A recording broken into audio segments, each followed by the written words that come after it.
Bonjour et bienvenue, voici notre tour d'horizon économique, géopolitique et boursier. Nous sommes le jeudi 19 juillet. Pour comprendre comment tourne la planète finance, eh bien, c'est sur la bourse au quotidien et nulle part ailleurs. Et l'épisode du jour s'intitulera 1, 5, 9, 10, 11, 12, 50, 87, 280. L'actualité déchiffrée. On va commencer par 1 et 5.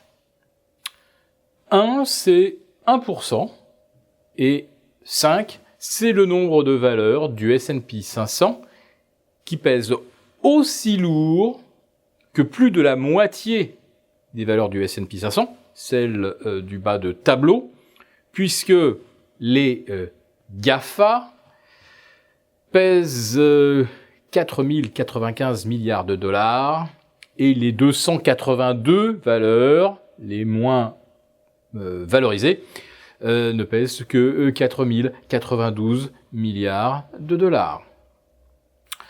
Nous sommes dans l'ultra-concentration, mais ça, ce n'est pas un phénomène nouveau.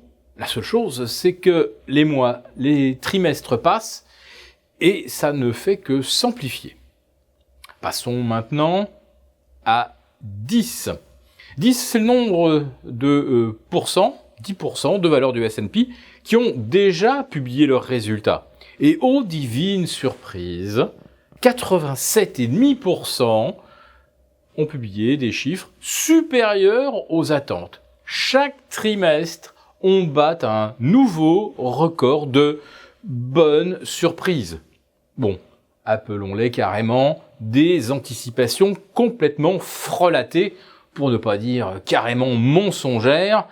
On anticipe 10 millions de dollars de profit, il en sort 20, et personne ne s'étonne d'une différence aussi colossale. Et oui, nombreux sont les résultats qui ont été 2 fois supérieurs aux attentes. Donc véritablement, les analystes le font exprès. On n'est peut-être pas loin du moment où 110% des valeurs du S&P 500 afficheront des résultats meilleurs que prévu. Ça devient complètement risible. 11 maintenant. Eh bien 11, c'est le nombre de millions de barils par jour extraits du sol américain par les producteurs de pétrole. C'est un nouveau record historique absolu. Cette fois-ci, les États-Unis viennent concurrencer directement l'Arabie Saoudite et la Russie. Les trois sont exactement à 11 ou 11,2 millions de barils jour. 12 à présent. 12. Eh bien, c'est le niveau atteint par le VIX, le baromètre du stress.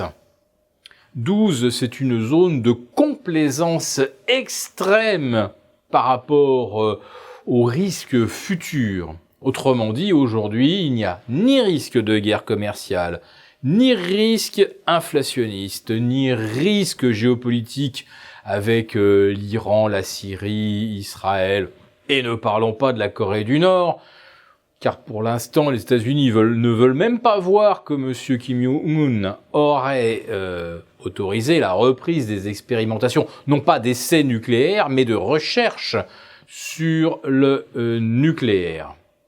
Oui, 12, c'est quasiment un plancher historique. Ça l'était en fait depuis 1993 et jusqu'à 2016-2017 où on a été chercher 10, puis 9, puis 8 et demi, ce qui sont des niveaux absolument surréalistes. Et plus le VIX s'enfonce, plus symétriquement, les voyants techniques clignotent au vert pour ceux qui ont envie de s'essayer à la prise de risque. Et c'est pour ça que nous voyons le Nasdaq, depuis 2009, effectuer une trajectoire parabolique. Et ce qui est assez intéressant, c'est que cette trajectoire est quasiment identique à celle de ce même Nasdaq entre 1994, entre l'automne 94 et le mois de mars 2000. C'est juste que le mouvement prend 2 fois plus de temps, ou plutôt qu'il a duré 2 fois plus longtemps depuis mars 2009, et que les niveaux atteints sont presque 2 fois supérieurs.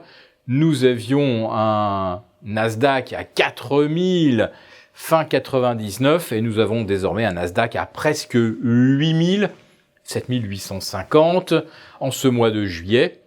Et ça devrait aller plus haut. On peut se fier à monsieur Gartman, celui qui a prédit 8 des 4 dernières corrections boursières.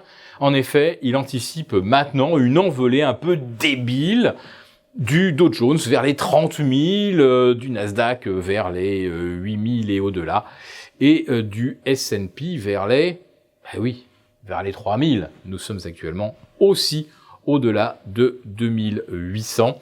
Oui, le mouvement haussier parabolique devrait se terminer comme souvent par une dernière poussée de fièvre, d'euphorie incompréhensible. En tout cas, la Fed avait, pour résumer un petit peu l'état d'esprit général, employé une expression qui était exubérance irrationnelle, et nous sommes en plein dedans.